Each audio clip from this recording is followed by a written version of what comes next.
Hello there. I'm Ishita Shah, and I am the consulting archivist with Queering Archives.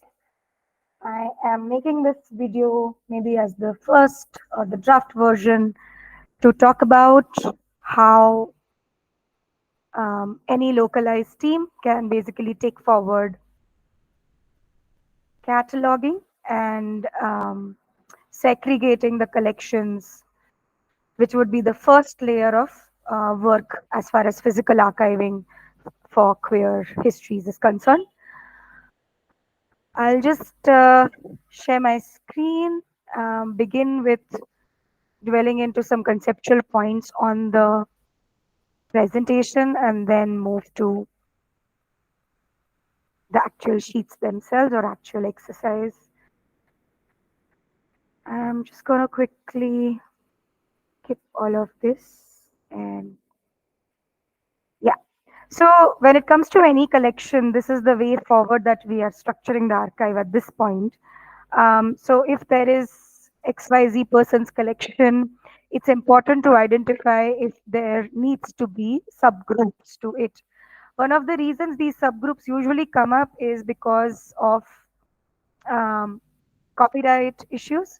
So for example, if it is Neha Mohan's collection, Neha Mohan's collection, which she owns herself, the articles which she has written or the material that she's gathered.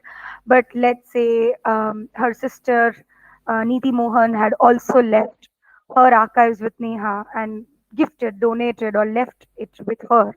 That does become a subgroup in itself. Um, there could be other reasons as well, which one would have to predict looking at the material. Let's say um, Ravi Kumar had basically two organizations which he was a part of. Then it is ideal to make two different sub collections based on the two organizations or three organizations that he was a part of. Similarly, one might feel the need to make further subgroups after the group one, group two. In case there is such a requirement, it would be nice to keep breaking it up. uh, Final stage that one wants to arrive at is the layer of or the level of individual archives and items. So at this point, the whole idea boils down to segregating the archives by type of archive. So are we talking about magazines, books, photographs, of course, letters? Letters might be seen separately as separately from other forms of documents in case that is a very huge bulk. So in certain archives, we have letters as a separate category and invitations or cards, greetings as a separate category. Sometimes when there are not too many, they can be seen as the same group. So this is usually decided based on the kind of information mapping that needs to be done at the next level. So while I'm showing this as the first step, this is something that gets refined based on the next two or three steps in a way. And this is not something that somebody as a team would be able to arrive at from day one. Or even if you arrive at it, it might not remain as it is as you go deeper into the collection. So coming back to books and diaries are seen separately, magazines and reports can be seen separately. So in a way, it is based on the type of or the medium of the archive, but it is also um, separated out or distinguished based on, again, understanding rights and information mapping, because diaries are mine, books are somebody else's, right? It's somebody else's authorship, but I own them, so it's my library. So if I had made a subgroup called my library, under that, if I choose to put diaries, magazines and books, that's completely understandable, right? So it could have my diaries, it could have magazines which are subscribed, and it could have books which are written by somebody else. But I might still have in my other subgroup where I might have called it personal belongings. I might still have other kinds of diaries which are very intimate. It could be sketches, so it could be a sketchbook. And then other belongings in personal could be, I don't know, stationery or calendars if I have a knack for collecting those. So that is the level to which we want to bring down the understanding of the archival collection.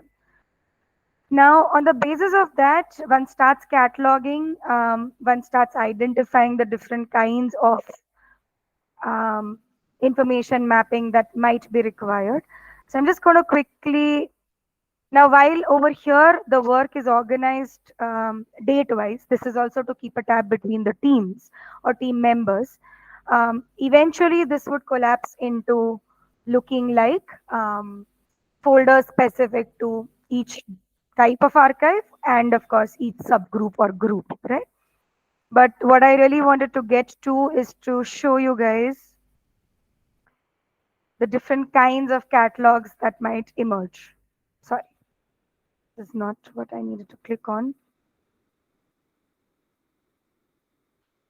So based on this kind of an understanding, we right now in the pilot exercise already have 4 kinds of catalogs. So catalog number 4 is where we have the books coming in. And catalog number 3 is where the magazines are or reports are, because magazines and reports are similar. We have worked with that.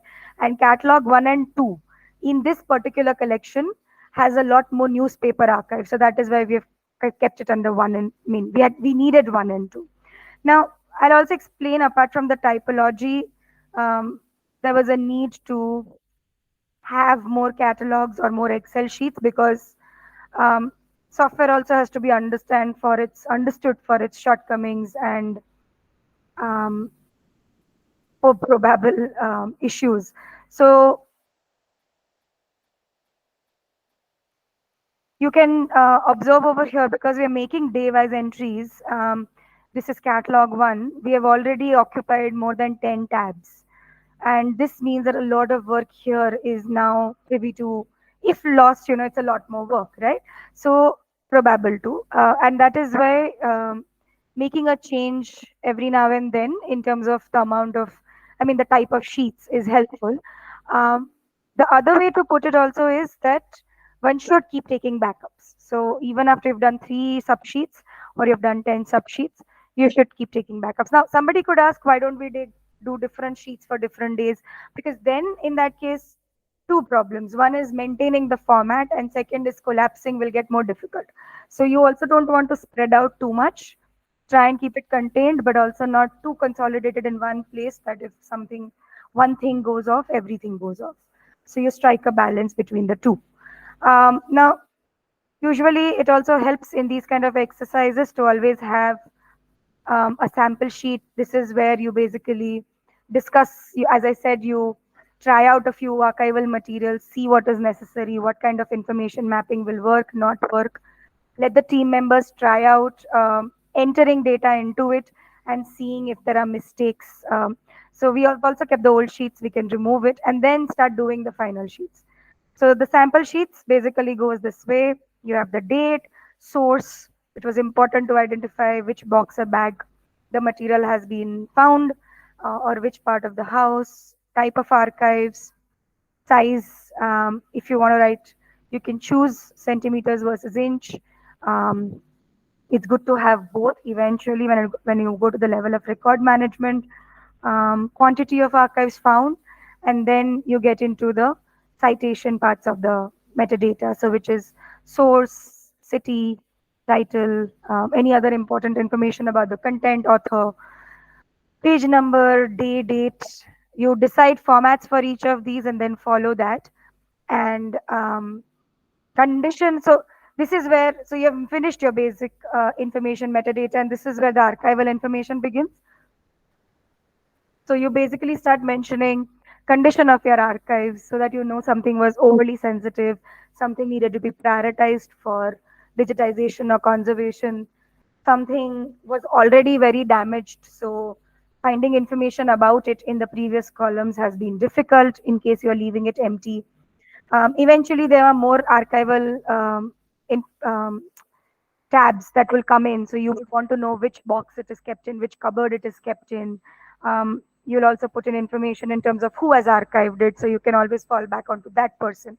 And for now, temporarily, what we are working with is linking sample pictures of that material into our drive. Those are the folders that you saw. I will show you in a bit. And if you had done recordings related to that material, that comes in. And of course, very important to highlight rights and um, any kind of conditions applied. If you know a certain material is not allowed to be shared in certain contexts, then those kind of restrictions should also be highlighted at the level of these catalog sheets. One could say, why not at the level of record management, which is a bit more expansive? That is only to make sure that until you get to record management, the catalog sheets are at least taking care of the key information, which means somebody can open this document, refer to it, and check if the material is allowed to be shared or not, or if they were using it somewhere, they know that they're giving the right kind of credits and information about it. The hierarchy of these kind of tabs is usually decided. I mean, there are standards which follow these. You also follow what you are more comfortable reading, or the kind of bibliographic manual that you are following. So that can be rearranged by the team based on their convenience. Um, Once it is set, it's something that you follow across all your different catalogs, so that from reading one type of catalog to another catalog in the same archive doesn't get very difficult. It's also important to think of formatting early on. One of the important aspects of formatting is how are you using multiple lines or the row heights to write more information. It's just that the more organized your Excel sheets are or better formatted, again, they're very easy to read. Let me go to a sheet which is a little more busy. Yeah. So when you start seeing too much of information, it's always helpful to know that, okay, how each row is segregated. So for example, even this much should have not happened. If you needed two rows, you basically merge them. Um, oh, sorry, my mistake. So we have basically, yeah, we have merged two rows over here because we needed that much of space. So which means at least the rows are in proportion and they are easy to pick up and read.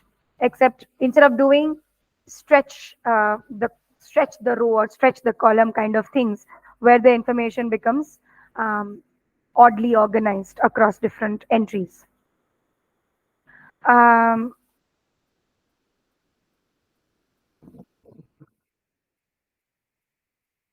Yeah, I think the other important aspect of the formatting is also the column width. So which has, as you can see, remain intact, and it's been decided best required size based on what kind of content is expected, right? Lot of information is obviously going to be very specific to the material that you are looking at, but things like condition or rights, again, the way we decided format for date, right? The same thing might apply for condition. Where is date? Where is date? Ha. So the way we have already decided that we'll do DDMMYY, that same thing, similar thing works for condition where you decide what all will you write, right? So if you know you want to highlight tone edges, you want to highlight bleeding, you want to highlight dampness. So you just choose the words. So one person doesn't write dampness, and another person doesn't write wet, and another person doesn't write water stains. So you just find the right words and then you stick to that, especially if you're working with multiple members in the team. And let me just quickly go through all the columns if there's something specific that I need to say about. So yeah, the way wherever now we knew that, so this is the date of working, and then there is of course date of publishing, which is what I'm looking for. But I think, yeah, that's something that's missing, or it's got to become a hidden column.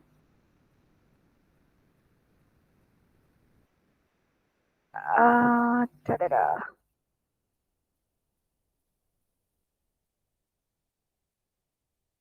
Okay. So sorry about this, but I think it should definitely have been there. Ha, okay. So here it is. Okay. So I don't know why in certain ones it was not there.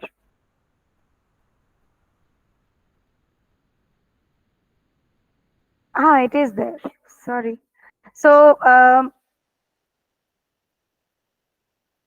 You're basically mentioning the date of publishing. And as I said, it should be in a certain format. So you can pick out 1997 articles and 1998 articles.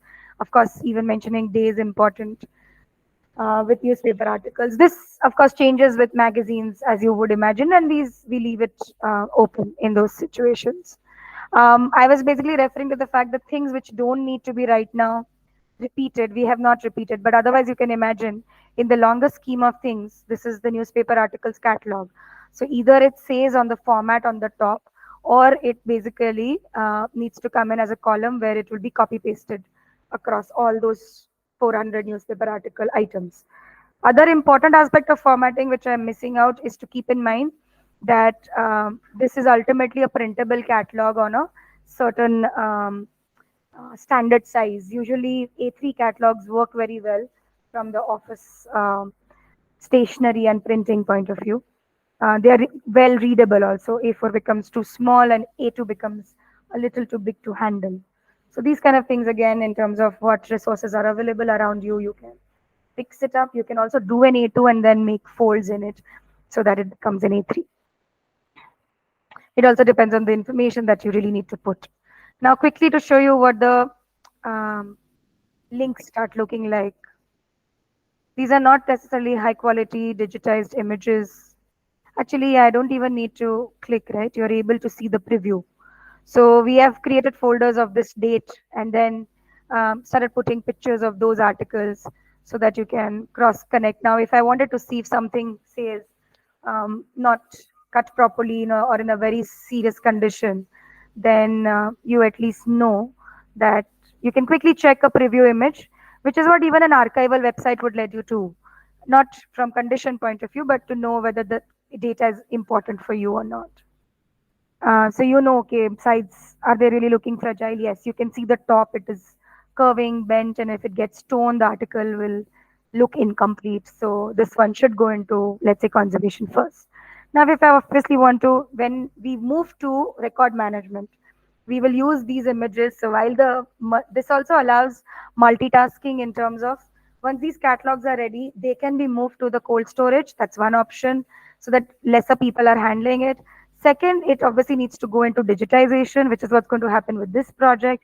So while they might take a month or two to digitize all the content, our work doesn't need to stop because we have all these reference images and we can use that as well as the basic information which is available on this sheet to create the record management sheets. Record management sheets have extra metadata. Just to clarify what I mean, it's more expansive. So now if this article also talks about gender politics, it also talks about ecological well-being, it also talks about 5 other important people, then all those names need to be highlighted because they will become keywords or search words for the archive. Um, Instead of just searching through the basic metadata, you also provide more keywords to search. And where you know that, okay, there is a bulk of information, you can see basically all those links have been put together. So that is why this box, and that is why more rows are used over here. So 32 to 39, a certain article needs to be read through 5 images or 6 images. So that is what the folder starts doing. And of course, inside the folders, you can create subfolders for specific articles or specific types of archives. Now, this drastically, the cataloging sheet drastically only changes when we come to books. So that is why I'm jumping to catalog number 4. If I was doing archival drawings or something, you would see that, let's say drawings or architectural drawings or maybe a audiovisual tape. That is another space where you will see the catalog change in terms of what information it has to provide. But because this collection primarily has everything which is more documentary heritage, paper oriented, it's not changing drastically. Even photographic material is only a few. So we are able to accommodate it within the same scheme of things. So what has changed over here is, of course, we needed to start adding more details about the publisher, but that doesn't change much about the columns. It's still there in the news articles also.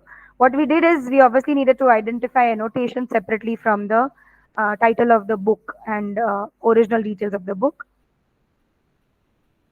Similarly, we needed to add or make changes to the way we write number of pages, because we are now talking about the whole book. If we have something which is stone, then we need to write, okay, we have only 300 pages of that book, or only 1 to 300. So these kind of things might not come up in a magazine. It might come up, but not necessarily, let's say, in a newspaper article. So ways of entering information also changes, but also what kind of columns are required might also change.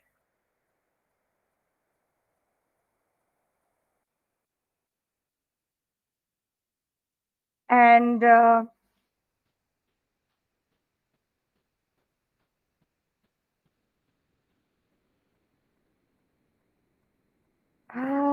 yeah. So condition, of course, there is more information coming up. Date, of course, the format has changed because this is now going to be only a year. And yeah, in terms of images, you will have a folder which will now have images, key images of that book. We have decided to keep images of um, the cover pages, of course, the starting pages, which has all the bio and the information of the book and the author, the table of contents, and then the pages where annotation or any kind of marking is done by the contributor. Um, so yes, that is another thing which is very specifically changing between all the different types of archival material. Um, so newspaper articles, of course, we need a complete view. If there are many articles on the same document, then you take full picture as well as zoomed in pictures of each article. When it comes to magazine, we have taken pictures of the key articles which are related to the subject. If the whole magazine was of the subject, then yes, we have taken pictures of almost all pages. If the ads were important, we have taken pictures of those pages, because eventually that is what is required for record management. And this is also to say that when you're scanning some of this material, and if you had to make a choice of how much you need to scan, then these kind of decisions would help you. Other important aspect in terms of books, of course, is the author, which I think most of you would understand that wherever there's editor, author, contributor, we'll have to choose whom we write and how we write it. We're right now stuck with the main editors, and the authors and the other names of contributors will come in the record management sheet. So, yeah, I think that's about cataloging. If once you start doing it and you have questions and concerns, and by the time we'll also send you these PDFs, it might get better and simpler and easier. If you have, of course, further questions, always happy to clarify. Just quickly jumping back to the folders, how they look. You can do them date wise, as I said, or you can make them material wise. So let's just quickly look at um, this is a report of, oh, sorry, this is a resignation letter. I would rather open a report.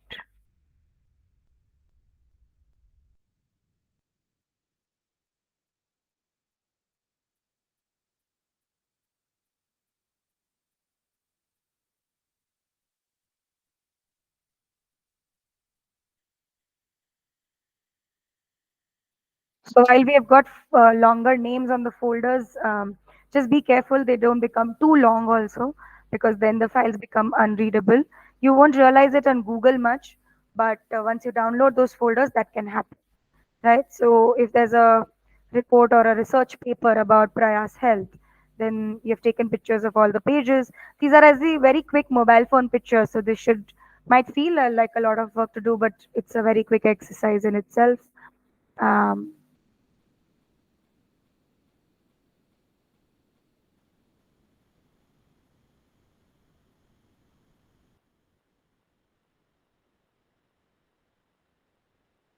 This is to show you all the newspaper articles of that day, which have been photographed. So you can see these have been taken at an angle, because we're not talking photography here.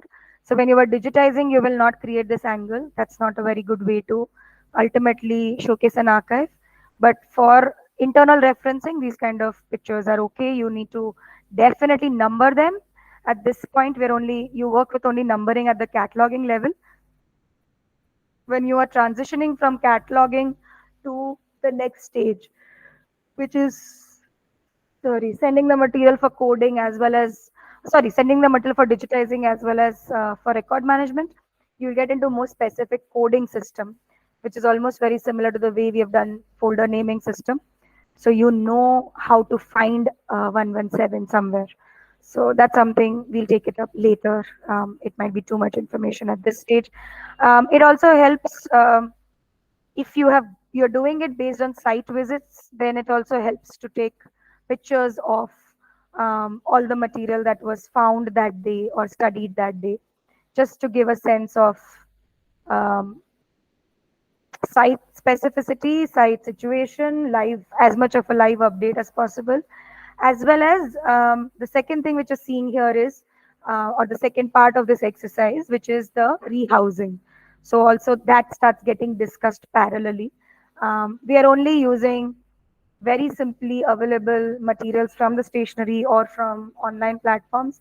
So you're looking for red flap folders, A3 and A4 size, if that is the size of material that mostly you're working with. If there's something bigger, then we try alternative kinds of boxes and covers. Um, and what you are seeing in terms of the next layer is basically transparencies. Um, Sleeves, transparent sleeves, which are again available for filing system. And this is to make sure that now any kind of handling is avoiding finger touch or direct touch to the archival material.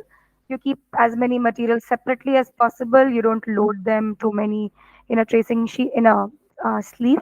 Then of course all of this gets packed. If it's one bundle, gets packed inside one long tracing flap folder, and then goes inside the paper flap folder.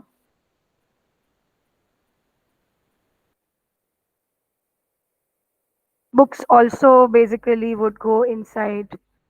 Um, as much material as possible goes under 3 layers of separation.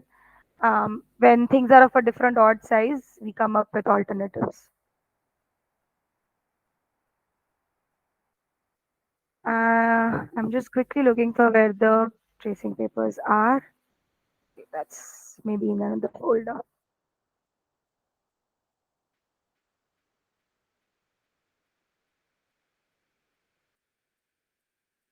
I'm sorry for those lots of WhatsApp messages, which might be distracting.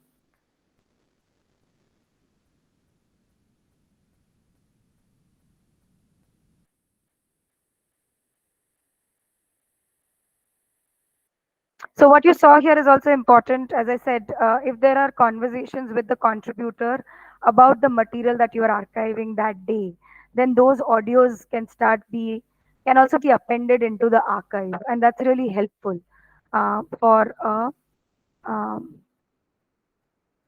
viewer or a researcher.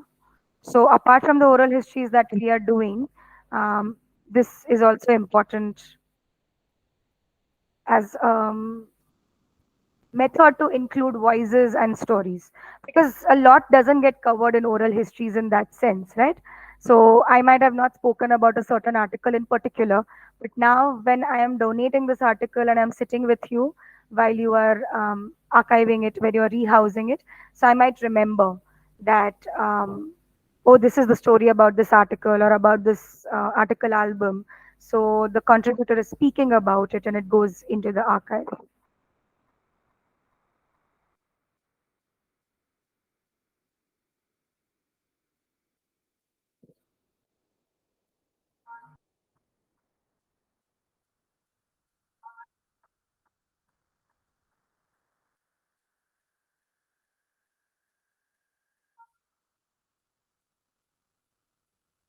I'm just quickly trying to tap into if I can find images of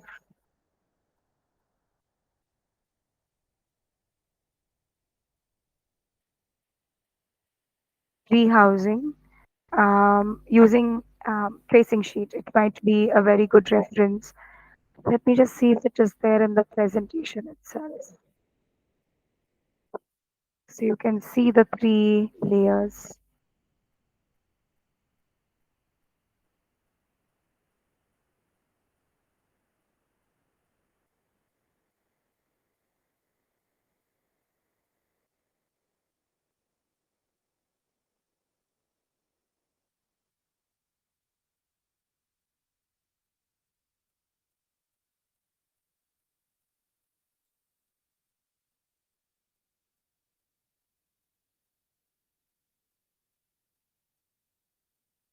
Right. So you're not still able to quite make out, but yeah, I mean, so we're talking about paper flap folders like this. This is, of course, from the existing material, but we have done this for um, using tracing paper as well. And I still have a feeling of where the photographs could be. Now, I really don't want to leave it empty. I mean, incomplete in that sense. So just give me one more second.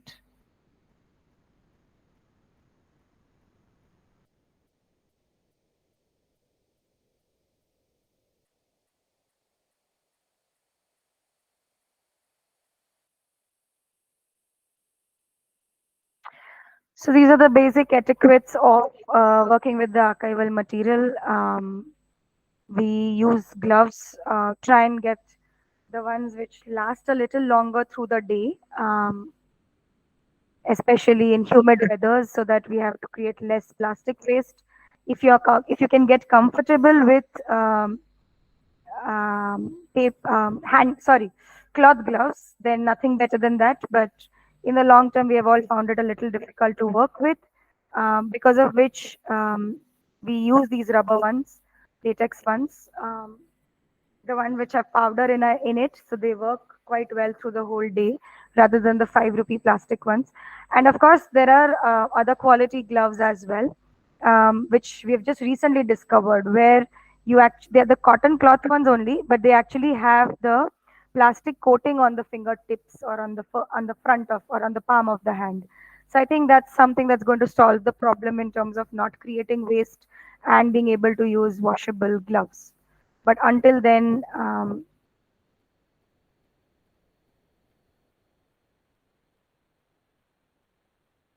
you could get a box of these kind of latex gloves. Okay, so I think all of this also just gives you an idea of the way we are archiving, but maybe um, the flap folder or the covering which has been created with um, tracing paper is still not coming out, I presume.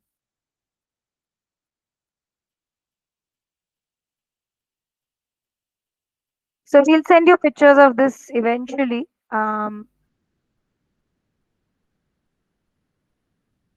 you start working. I think right now I just hope that it gives you enough perspective on how much you need to plan, how many people you might need based on your collections, what kind of space you might need, and how will you go about um, finding the right kind of items. Um, of course, last item is transparent see-through containers. So the whole idea of archiving is that you can see through, or you can see the material before you get to it or before you handle it. So if I go now from top to bottom, when you see the container, you know how the archives are organized. So you're not going to shake the material, you're not going to hold the box in a wrong way, and that will not create pressure on the archival material. Once you open the box and you see the flap folders inside it, you know that okay, the material has been organized vertically, or if it has been shelved like you do in a library case. Usually you should not do that, but in case you need to do that, so you can start seeing that in terms of, before you put your hands into the material and pull it out, you know how it has been organized, so you follow that decorum. Once you pull out the flap folders are designed to be top down view, so which means I open it and I'm not going to necessarily shake again or drop the archival content. I'll put it on a table, open the four flaps, now pull out the bundles of tracing paper, or the plastic sleeves. Plastic sleeves and the tracing paper both are again flapped, used in the same way that you can see through. So, which means there is no reason for the archivist or the researcher to have made any mistake in terms of proper care and warm and sensitive holding of the archival material throughout the process. In terms of how much material to put in any covering, you should always take this decision more intuitively and more on site, more live, to understand okay, inside the sleeves, plastic sleeves, we'll only put one item, But when you put 5 or 10 plastic sleeves inside one tracing bundle, let's say you need to pack 5 diaries together because they are a set. You might know that they are a set, and hence you know that they should come together, but they're bulky 5 diaries. So you might decide that, okay, let's do two, two, and one, because it will otherwise put too much of pressure on the tracing paper. Eventually, it will tear. But if they're really thin 5 diaries, then you might decide to put all 5 of them together and then wrap them in the tracing paper. Similarly, you've put these 5 diaries and you've put 5 articles and 5 photographs or photo albums in this one red flap folder, because all of this material is about a certain gay pride event of 2015. Now you want all of this to go together, but with the diaries and the photography album and the articles, if you think it's becoming too bulky, you might separate it out. So it becomes part one, part two of red folder. And the last, same logic inside the containers. They are all containers which have to be lifted. So do you feel comfortable if you put too much material, and are they liftable? See, it's not like every day things are going to fall, but when they fall, unfortunately, then you have to keep that possibility that, okay, if 3 flap folders are too much, and if they fall over each other, their pressure will not be bad. But if 5 of them fall, or if the box is becoming too bulky for the fall to become probable, then it's not good for all 5 flap folders, because we don't know which one will fall down. We still don't know which one has the most sensitive material. Of course, we can segregate sensitive material in separate folders as well. But in case you're keeping it in the same sequence, then these kind of allowances and thought about breathingness of the boxes, the packaging, and the comfort of your archival material without feeling strangled or pressure or in under duress. That is very important in taking these decisions. That's very subjective and specific to what is your material, where you are, and what sizes of archival items you're working with.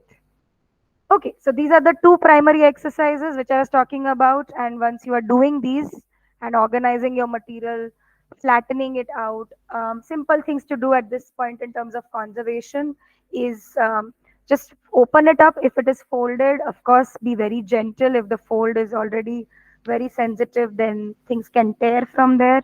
If you see rubber stuck, if you see metal rusting, then just wipe it, remove the rubber. We should eventually be removing stapler pins, but this is something that I wouldn't advise volunteer teams to do at this point. Um, so just clean it up, highlight it in your conditions in the Excel sheet. Okay, if the rusting is too high, if the papers have got badly stuck with each other, don't stretch them, pull them. They will tear. Just again highlight it and write all whatever information you can write about that archive. What you can't write, you don't write. If some those things which are very sensitive and have been very difficult to handle or read should definitely be separated out. If you find any infestation of any kind, then definitely basic treatment needs to be done before you start packaging it and putting it into these clean containers, because then you are spreading the infestation to other archival items into these boxes also. So in the long term, then you'll have to clean archives as well as its packaging material. So ideally, don't do that. With this collection, we didn't have to worry about that step because the material was not yet infested. So if the material is infested, please reach out to us. We'll talk to you about what all needs to be done first before you can start um, rehousing. You can obviously do cataloging, but don't do rehousing. And but apart from infestation, all other damages are to be just observed, mentioned, cleaned up, um, and packed safely, properly. And we'll take up conservation or more action on those damages eventually. That could be the third step of diversion after the cataloging is done. So some things might have to go into conservation first before we can digitize. Some things can go into digitization first, and then rest of the material is going under record management. So this is how this planning of basic cataloging and initial exercise for archiving begins. I hope this was helpful, and I hope I've covered everything. If there are things which have got left out or come up specifically for your cases, we will be in touch and We'll, as I said, we'll have another video call once your team is identified. We should, you should all see this, and then maybe we should all meet. I can answer all the questions pertaining to your material, also something that's coming up in your mind. If I have missed out anything, I can reiterate that or bring that with further clarity into the conversation. And hopefully, you all will be able to manage this on site by yourselves. And once we receive this material from you all, we can take it forward. Thank you.